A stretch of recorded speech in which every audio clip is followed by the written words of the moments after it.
구약성경 욥기 36장입니다.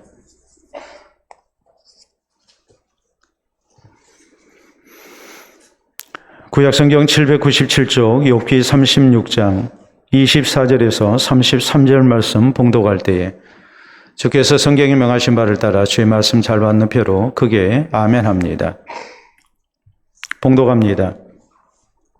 그대는 하나님께서 하신 일을 기억하고 높이라. 잊지 말지니라. 인생이 그 일을 찬송하였느니라. 그 일을 모든 사람이 우러러보나니 먼 데서도 보느니라. 하나님은 높으시니 우리가 그를 알 수 없고 그의 횟수를 헤아릴 수 없느니라. 그가 물방울을 가늘게 하시며 빗방울이 증발하여 안개가 되게 하시도다. 그것이 구름에서 내려 많은 사람에게 쏟아지느니라. 겹겹이 쌓인 구름과 그의 장막의 우레소리를 누가 능히 깨달으랴. 보라, 그가 번갯불을 자기의 사면에 펼치시며 바닷밑까지 비치시고 이런 것들로 만민을 심판하시며 음식을 풍성하게 주시느니라. 그가 번갯불을 손바닥 안에 넣으시고 그가 번갯불을 명령하사 관역을 치시도다. 그의 우레가 다가오는 풍우를 알려주니 가축들도 그 다가옴을 아느니라. 아멘.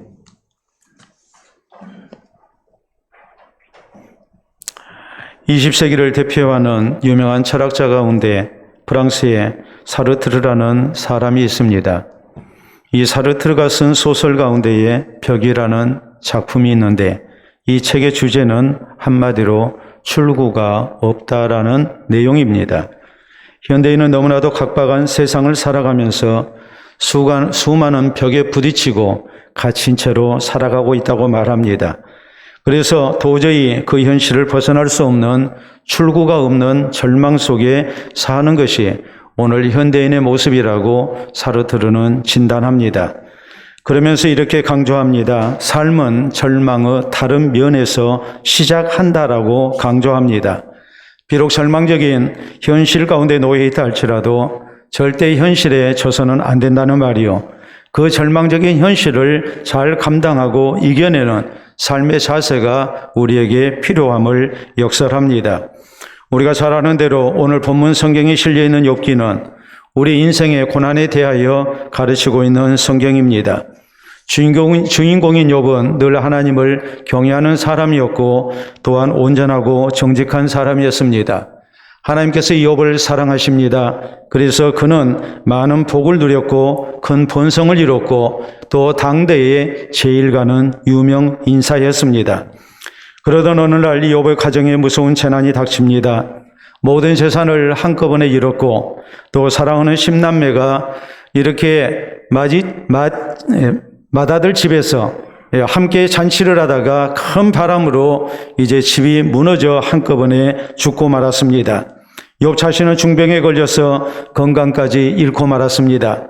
참으로 비참한 지경에 빠지고 말았습니다.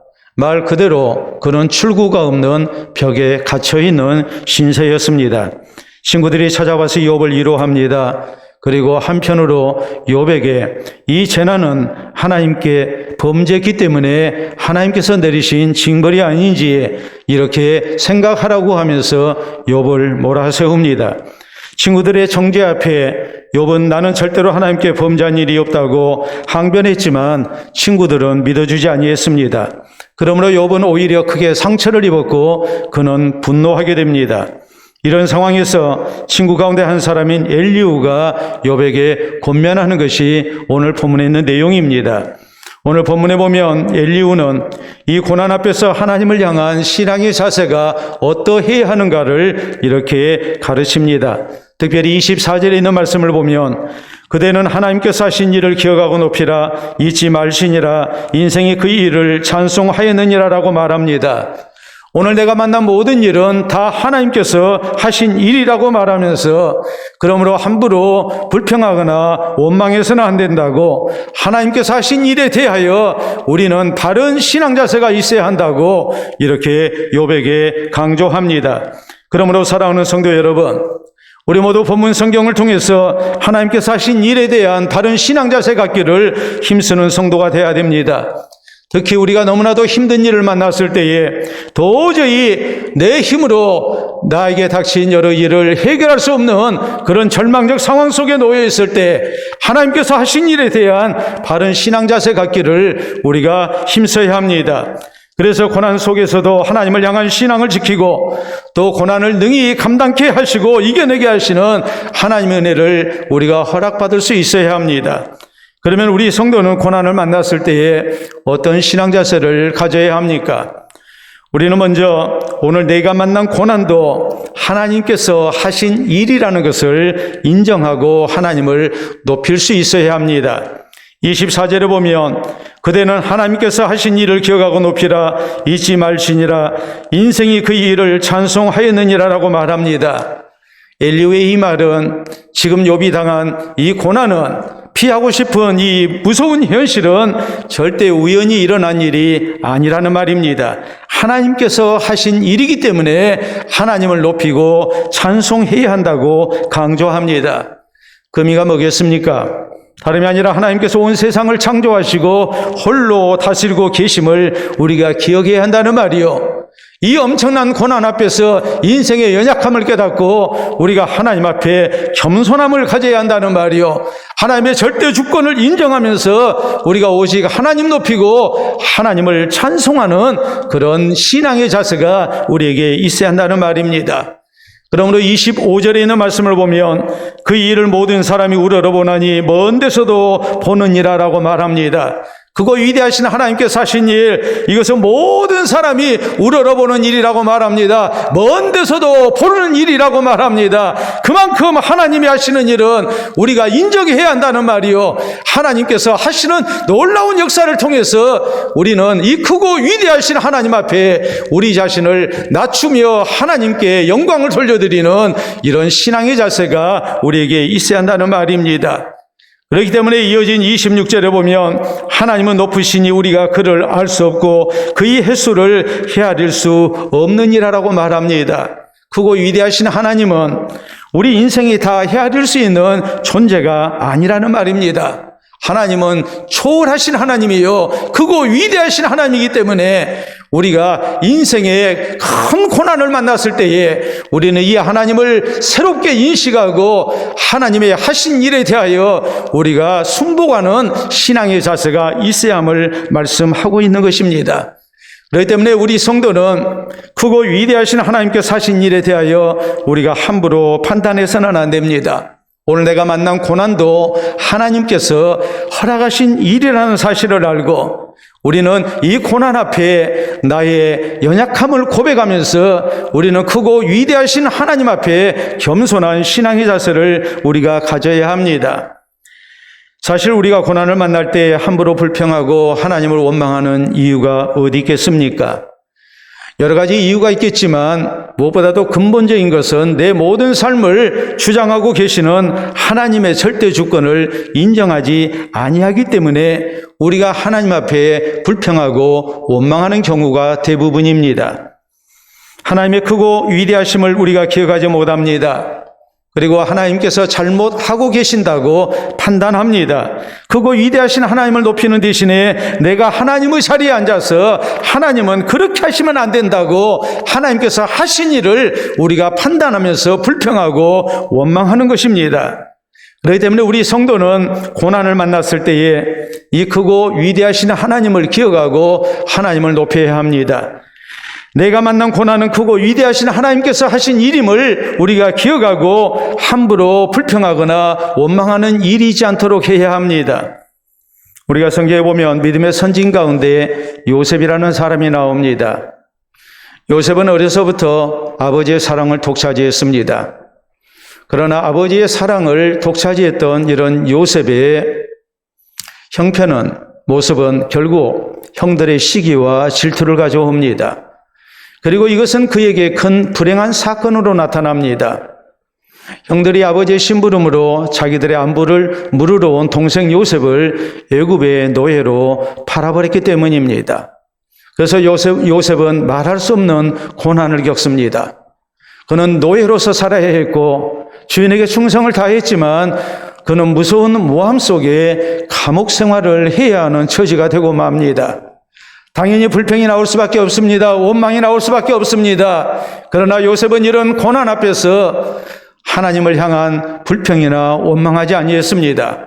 어떻게 해서 요셉이 그 무서운 고난을 이겨낼 수 있었는가라는 것을 우리는 나중에 요셉이 무려 22년 후에 형들을 만났을 때에 했던 말을 통해서 충분히 알 수 있습니다. 그 사이 요셉은 하나님을 향한 신앙으로 사는 가운데 애굽의 총리라는 자리에 오르게 됩니다.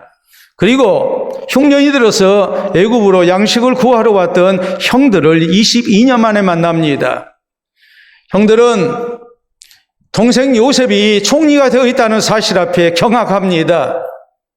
22년 전 자기들이 노예로 팔았던 동생 요셉이 지금 총리가 돼서 자기들의 목숨을 좌지우지할 수 있는 그런 권세를 가지고 자기들 앞에 서 있다는 것에 대해서 저희는 크게 두려워합니다. 이런 형들에게 요셉이 했던 말은 이것이었습니다. 당신들이 나를 이곳에 팔았으므로 근심하지 마소서, 한탄하지 마소서. 나를 이곳에 보내신 이는 당신들이 아닙니다. 하나님이 나를 보내셨습니다. 하나님께서 많은 생명을 구원하기 위해서 나를 먼저 이곳에 보내신 것입니다라고 말합니다. 내가 형들에 의해서 억울하게 노예로 팔렸습니다. 내가 억울하게 감옥 생활을 했습니다. 그러나 이 모든 것을 요셉은 다 하나님께서 하신 일이라고 인정하고 있는 겁니다. 하나님의 절대 주권을 인정합니다. 그리고 그는 하나님 하신 일에 대해서 불평하거나 원망하지 않았습니다. 오로지 하나님 의지했고 하나님을 높였고 또 하나님의 뜻을 기다렸던 사람입니다. 그렇기 때문에 하나님께서 고난 앞에서도 신앙을 지켜온 이 요셉을 더욱 사랑하신 것이고 더욱 존귀한 하나님의 사람으로 세우셨음을 우리는 잊지 말아야 합니다. 진실한 하나님의 사람이었던 다윗도 그랬습니다. 못된 아들이 반란을 일으켰고 다윗은 결국 왕궁을 내주고 피난길에 오르게 됩니다. 그런데 시므이라는 사람이 다윗을 따라오면서 괴롭힙니다. 저주합니다. 이 모습을 보고 부하가 화가 나서 내게 명령만 내려주시면 내가 당장에 저자의 목을 치겠다고 이렇게 간청을 했지만 다윗은 허락하지 않습니다. 그리고 다윗은 이렇게 말합니다. 그가 저주하는 것은 여호와께서 그에게 다윗을 저주하라 하심이니 내가 어찌 그리하였느냐 할 자가 누구겠느냐. 여호와께서 그에게 명령하신 것이니 그가 저주하게 버려두라라고 말합니다. 이 모든 것은 다 하나님께서 하신 일이라는 말입니다. 하나님이 하신 일 앞에 내가 뭐라고 얘기를 하겠느냐. 그냥 놔둬버려라고. 모든 것을 하나님 앞에 맡기고 다윗은 하나님의 절대 주권을 인정하는 가운데 그가 비록 왕이었지만 얼마든지 자기의 화난 대로 분노한 대로 처리할 수 있는 일이었지만은 하나님이 하신 일이라 생각하고 그는 끝까지 참았습니다. 이런 책이 있습니다. 한번 보도록 합니다. 여러분 보시게 되면 우주와 인간 사이에 질문을 던지다라는 제목의 책입니다. 우리나라의 뛰어난 과학자 29명이 우주와 자연과 생명과 과학과 인간에 대한 질문, 참으로 궁금한 질문 27가지에 대하여 아주 이해하기 쉽게 대답을 하고 있는 그런 책입니다. 해당 분야의 뛰어난 과학자들이 이렇게 설명을 하고 있는데 그 가운데 우주가 얼마나 큰지, 우리 인간은 이 우주 앞에 얼마나 작고 보잘것없는 존재인지를 이렇게 설명합니다. 우리가 살고 있는 지구는 태양계에 속해 있습니다. 태양계는 또 은하에 속해 있습니다. 이 은하는 태양계와 같은 별이 1000억 개가 넘습니다. 그리고 이 우주는 이런 은하가 1000억 개 이상입니다. 잘 설명이 안 되실 겁니다. 이해가 안 되실 텐데 과학자들은 이것을 이렇게 비유합니다. 은하를 우리가 축구 경기장이라고 얘기를 하자면 태양계가 뭐겠습니까? 태양을 중심으로 해서 지구를 비롯한 여러 가지 별들이 이렇게 돌고 있는 그런 어마어마한 공간, 또 별들을 얘기합니다. 그런데 은하계가 축구 경기장이라면 태양계는 축구 경기장 안에 있는 모래알 한 개 크기라고 말합니다. 그리고 축구장 밖에는 1000억 개가 되는 또 다른 축구장이 있는 겁니다. 이게 우주라는 말입니다. 그렇기 때문에 우리 인류는 고도의 우주 과학 기술을 자랑하지만 아직 모래알 한 개의 탐험도 마치지 못했다고 이렇게 규정하고 절대로 우주 정복이라는 말을 사용해서는 안 된다고 강조합니다. 대자연의 위대함 앞에 우리 인간은 겸손해야 한다고 강조하고 있는 겁니다. 사랑하는 성도 여러분, 우리 성도는 물론 대자연의 위대함 앞에 겸손해야 합니다. 더 나아가서 우리가 가져야 할 신앙의 자세는 무엇이겠습니까? 이런 대자연을, 우주 만물을 하나님께서 창조하셨음을 기억하고 이것을 다스리고 계시는 하나님이신 것을 우리가 기억하면서 하나님 앞에 우리 인생이라는 것이 얼마나 연약한 존재인가를 우리가 잊지 말고 겸손해야 한다는 사실입니다. 이해할 수 없는 고난을 만났습니다. 이 고난을 우리가 받아들이는 자세도 온 세상을 창조하시고 다스리고 계시는 하나님께서 하신 일이라는 것을 우리가 잊지 말고 이 고난 앞에서 우리의 연약함을 고백해야 합니다. 우리가 함부로 불평하고 함부로 원망하는 대신에 하나님께서 하신 일을 우리가 비판하는 대신에 이 고난 앞에 내가 얼마나 연약한 존재인가를 생각하면서 우리는 이 모든 일을 주장하고 계시는 크고 위대하신 하나님을 우리가 기억하고 겸손한 모습으로 하나님을 높이고 하나님을 의지할 줄 아는 신앙의 자세가 우리에게 있어야 합니다. 그래서 고난을 만났을 때 하나님께서 하신 일을 높이고 찬양하고 하나님의 절대 주권을 우리가 고백하면서 하나님을 향한 신앙을 지켜나가는 또 하나님을 의지하는 우리 모두가 될 수 있기를 바랍니다. 둘째로 우리는 고난을 만났을 때에 하나님께서 하신 일은 선하심을 믿어야 합니다. 27절로 28절에 보면 그가 물방울을 가늘게 하시며 빗방울이 증발하여 안개가 되게 하시는도다. 그것이 구름에서 내려 많은 사람에게 쏟아지느니라.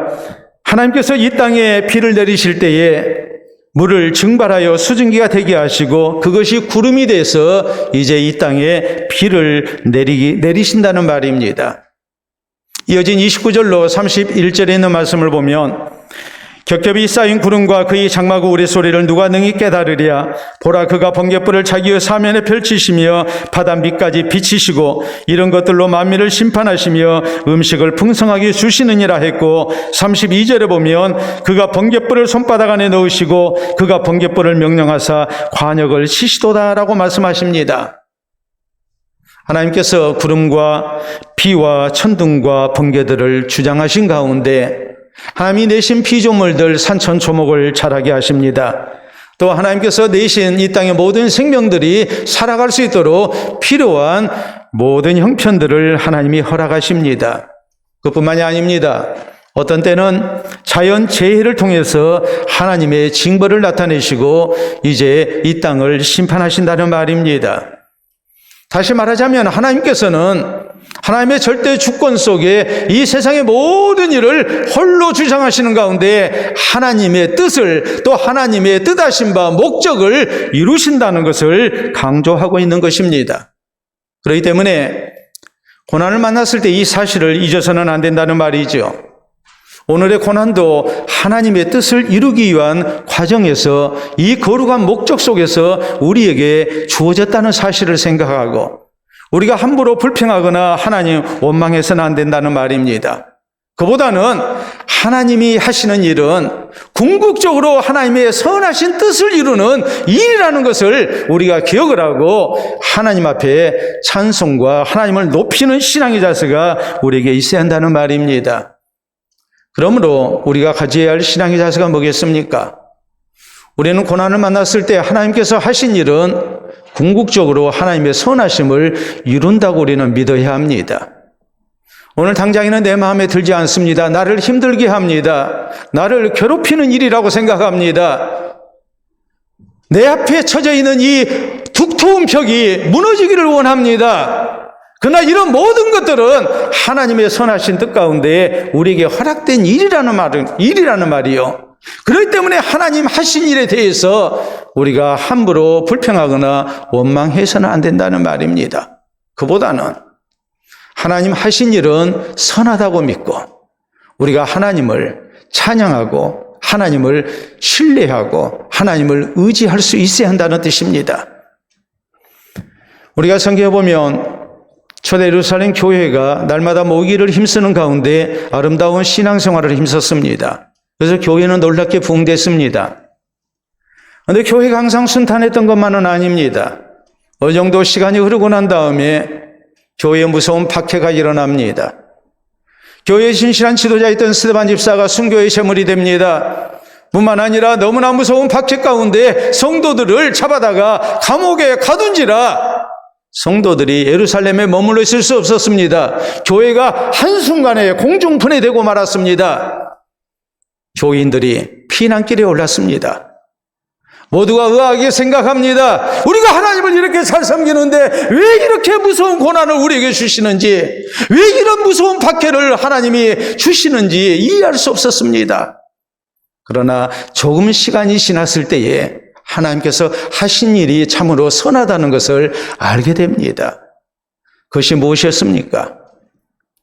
우리 예수님께서 분명히 사도행전 1장 8절에 승천하시면서 교회를 향해 하신 말씀은 이것이었습니다.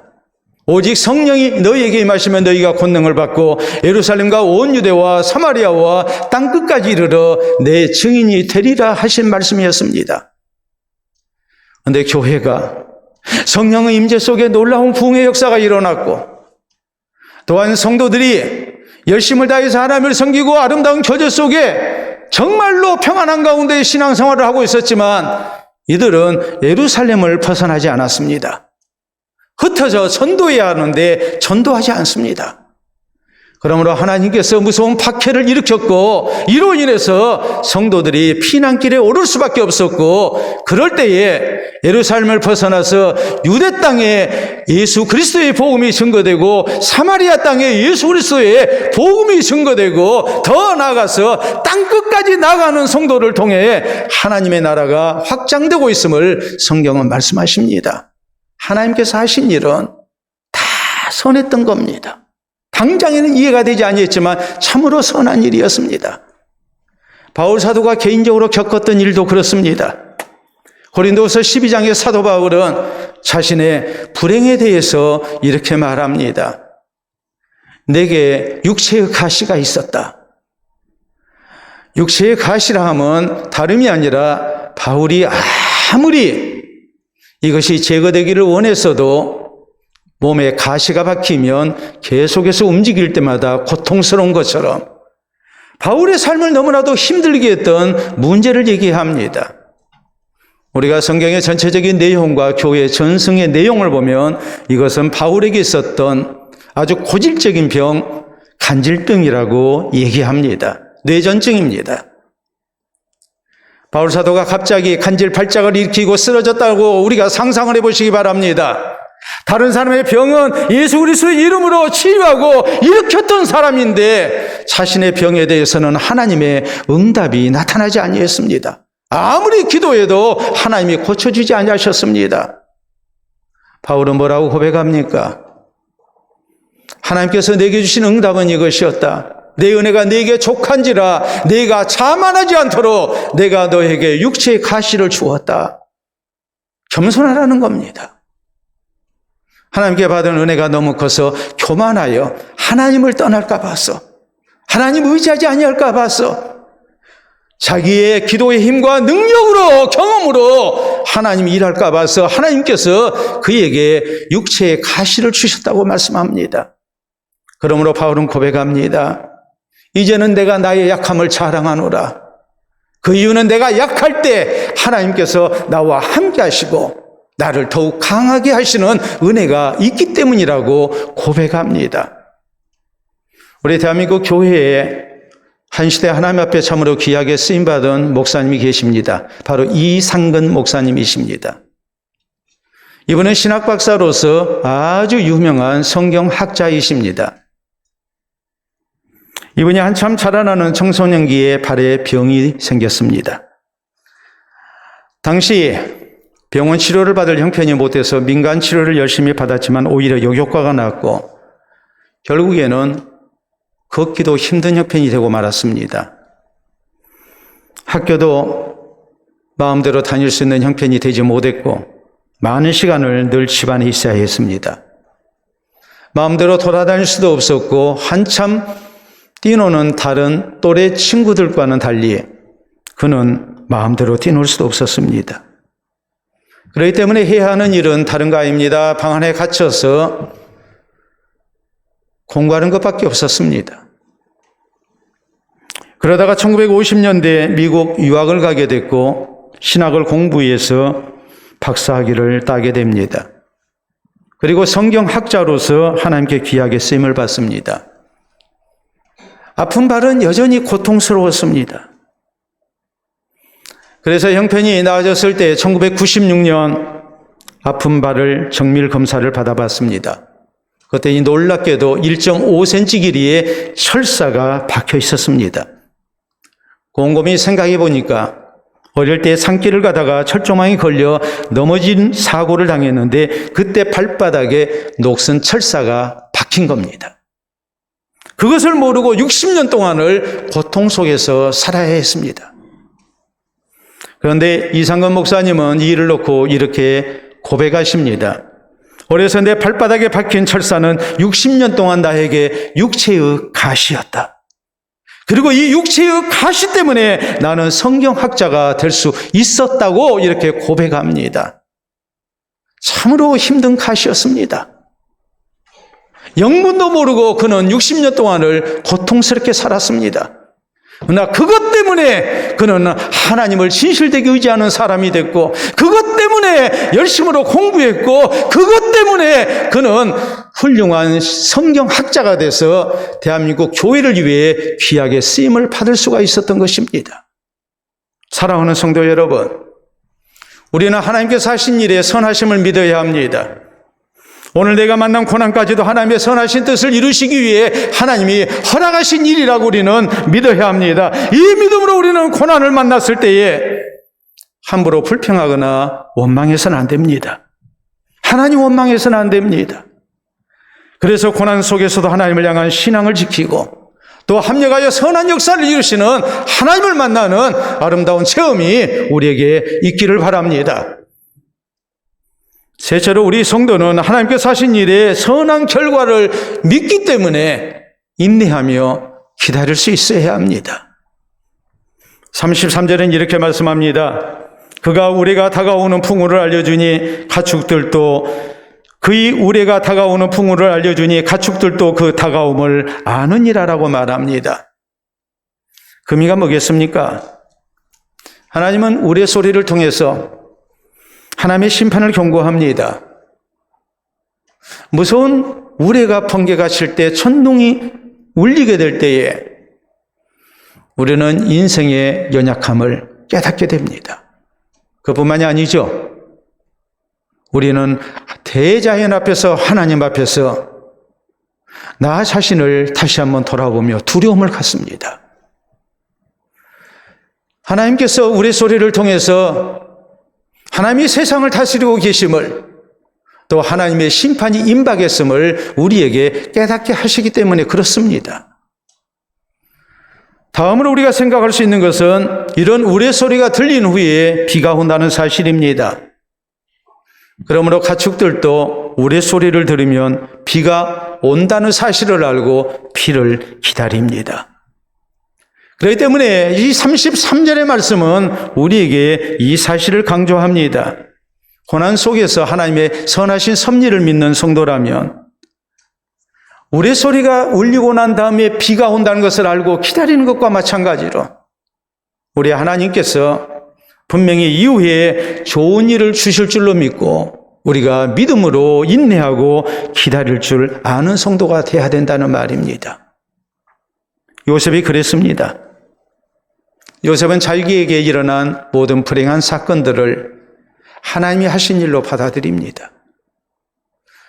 그리고 그것이 끝이라고 생각하지 않았습니다. 이런 일을 통해서 하나님께서 하나님의 선하신 뜻을 나타내실 것이고 궁극적으로 하나님은 나를 복되게 하실 것이라고 믿었습니다. 그러므로 그는 함부로 불평하지 않습니다. 원망하지 않습니다. 대신에 뭐 합니까? 하나님을 기다립니다. 하나님의 때를 기다렸습니다. 끝까지 믿음으로 살았고 살아계신 하나님을 신뢰하는 가운데 하나님의 은혜를 구했습니다. 그럴 때 하나님께서 참으로 애굽의 총리가 되는 놀라운 결말을 그에게 주신 것입니다. 우리가 성경에 보면 우리 예수님께서 특별히 사랑하셨던 남매들이 나옵니다. 바로 오빠인 나사로와 그의 누이들인 마르다와 마리아의 가정입니다. 이 가정을 우리 주님께서는 참으로 사랑하셨습니다.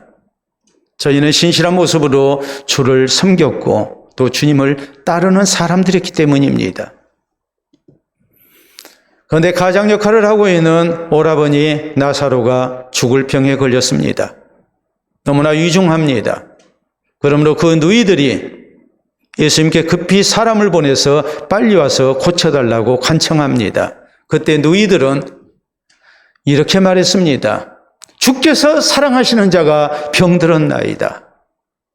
오라버니가 아닙니다. 주님이 사랑하시는 우리 오빠 아닙니까? 주님이 사랑하시는 사람 아닙니까?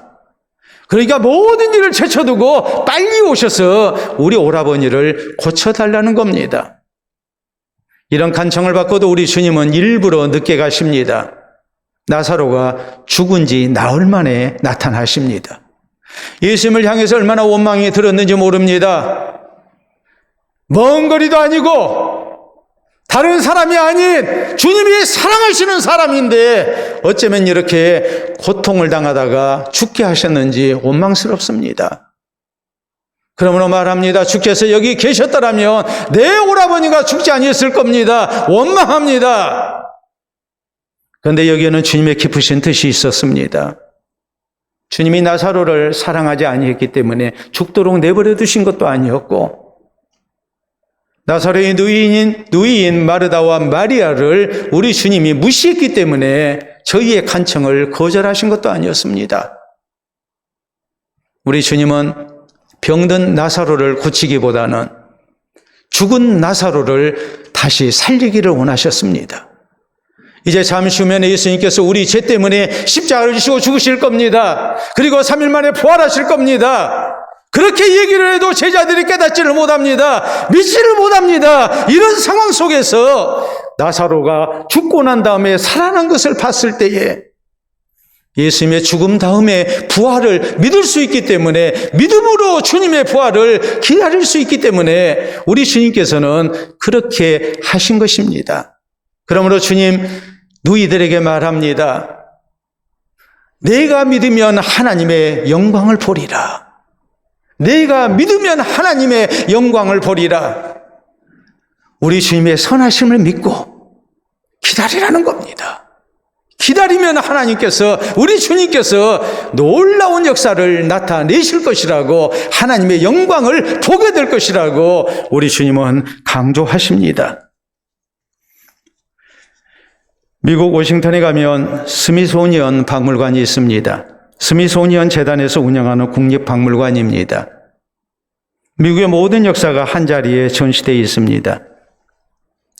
그 가운데 미국의 초대 대통령인 조지 워싱턴, 그는 미국 독립의 아버지요 건국의 아버지입니다. 오늘날 미국이 있도록 한 아주 위대한 대통령입니다. 그렇기 때문에 이 조지 워싱턴 대통령의 많은 유품이 거기 전시되어 있습니다. 워싱턴 대통령은 청년 시절부터 말년까지 치아 때문에 큰 고생을 했습니다. 너무나 치통이 심해서 음식을 제대로 먹지를 못했습니다. 존 그린 우드라는 치과 의사에게 치료를 받았는데 이 의사가 워싱턴 대통령에게 4가지 틀니를 만들어줬습니다. 금으로도 만들어줬고 하마 송곳니를 가지고 또 틀니도 만들어줬고 그런가 하면 코끼리 상아를 갈아가지고 이렇게 틀니도 만들어줬습니다. 마지막에는 사람의 치아를 가지고 틀니를 만들어줬습니다. 그래서 이 틀니를 보는 사람들이 느끼는 것이 있습니다. 우리도 한번 느껴보도록 하겠습니다. 여러분 보시게 되면 저런 틀니입니다. 저런 틀니를 하고 살아야 했던 워싱턴 대통령의 입장을 한번 생각해 보시기 바랍니다. 얼마나 고통스러웠겠습니까? 더구나 치아가 좋지 못해서 입만 벌리면 입에서 구취가 나기 때문에 워싱턴 대통령은 입을 항상 굳게 다물고 있었습니다. 그래서 초상화도 이렇게 그려져서 전해집니다. 여러분, 보통의 초상화는 온화한 표정에 웃는 모습을 많이 이렇게 연출하게 되는데 워싱턴 대통령의 초상화는 입술을 굳게 다물고 있습니다. 너무나 고통스럽기 때문에 입을 벌리지 못하고 입을 굳게 다물고 있는, 이를 악물고 있는 모습으로 초상화는 그려졌습니다. 이 워싱턴 대통령의 틀니와 그리고 초상화를 보고서 사람들이 느끼는 것이 있습니다. 첫째는 미국의 치아의 역사를 알아볼 수 있다는 사실입니다. 옛날에는 저런 틀니를 했구나. 그래서 미국 치약 역사에 큰 공헌을 했다고 이렇게 평가를 받습니다. 다음으로 느낀 것은 뭘까요? 워싱턴 대통령이 저렇게 무서운 고통을 참으면서 이 나라의 독립을 위해서, 건국을 위해서, 이 나라의 민주주의의 초석을 놓기 위해서 그 고통을 참아가며 인내하며 이렇게 헌신했구나라는 것을 알게 됩니다. 사랑하는 성도 여러분, 우리 성도가 고난을 만났을 때 우리가 가져야 할 신앙의 자세가 무엇이겠습니까? 우리는 하나님이 하신 일에 선한 결과를 믿어야 합니다. 참으로 좋으신 하나님께서 오늘 만난 고난까지도 합력해서 선한 결과로 내게 주실 것이라고 우리는 분명히 믿어야 합니다. 이 믿음을 가지고 우리는 하나님의 때를 참고 기다려야 합니다. 그래서 고난 속에서도 하나님을 향한 신앙을 지켜내고 참으로 좋으신 하나님을 우리가 체험하는 아름다운 은혜를 우리 모두가 허락받을 수 있기를 바랍니다. 유명한 도조 목사님이 계십니다. 이분은 많은 설교를 통해서 또한 신학 서적을 통해서 교계에 또 많은 성도들에게, 목회자들에게 특히나 은혜를 많이 끼치신 분입니다. 도조 목사님께서 하나님의 자녀된 우리 성도가 때때로 만나는 인생의 고난에 대해서 어떤 신앙 자세를 가져야 할 것인가, 여기에 대해서 간략하게 그러나 마음에 와닿는 참으로 신앙적인 교훈을 남기신 글이 있습니다. 보도록 합니다. 하나님의 자녀들에게 우연이란 있을 수 없다. 하나님의 자녀들은 다만 이미 약속된 길을 걸을 뿐이다. 돌발적인 사고가 일어나거나 불행이 그 길을 가로막을 수도 있다. 하지만 불행이란 것도 사실은 불행으로 보일 뿐 실상은 불행이 아니다. 다만 우리가 하나님의 감추어진 섭리의 비밀스러운 참뜻을 읽어내지 못하기 때문에 그것을 불행이라 여기는 것이다 라고 강조합니다. 하나님의 자녀가 우리 성도가 신앙생활하면서 만나는 여러 가지 고난에는 하나님의 선하신 뜻이 있다는 말이죠. 다 하나님이 하신 일이라는 말이에요. 하나님의 기쁘신 뜻 가운데 허락된 일이라는 말이에요. 궁극적으로 선한 결과를 주시기 위해서 하나님께서 잠시 우리를 힘들게 할 뿐이라는 말이에요.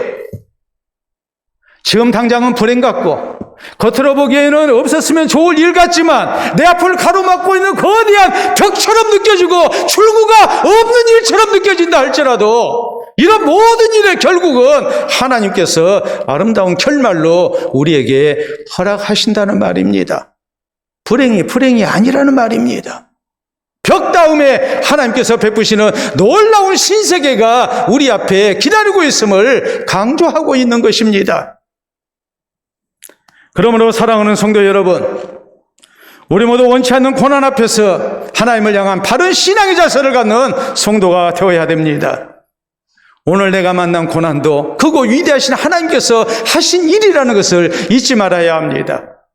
하나님께서 기쁘신 뜻 가운데에 이 일을 허락하셨음을 우리가 기억해야 합니다. 분명히 합력해서 선한 결과를 내게 주실 것이라고 우리는 믿어야 합니다. 이 믿음으로 하나님 하신 일 앞에 불평하거나 원망하는 대신 우리는 인내하며 하나님의 때를 기다릴 줄 아는 성도가 되어야 됩니다.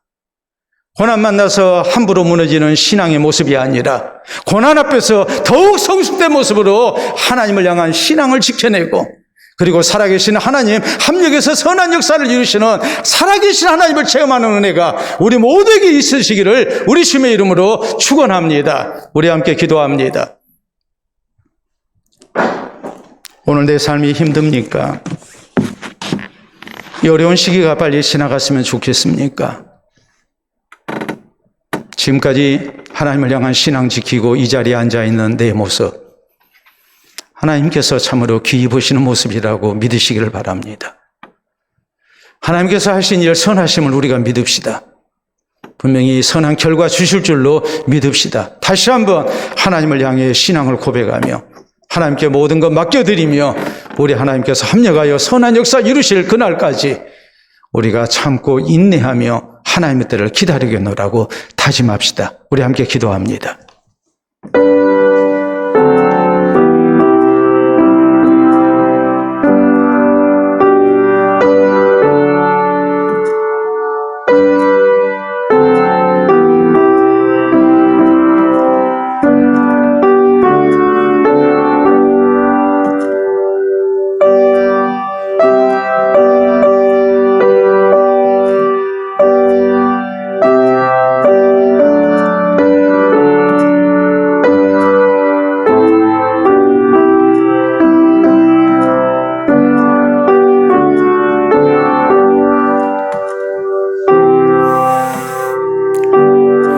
이 시간도 살아계신 우리 아버지 은혜를 진심으로 감사합니다.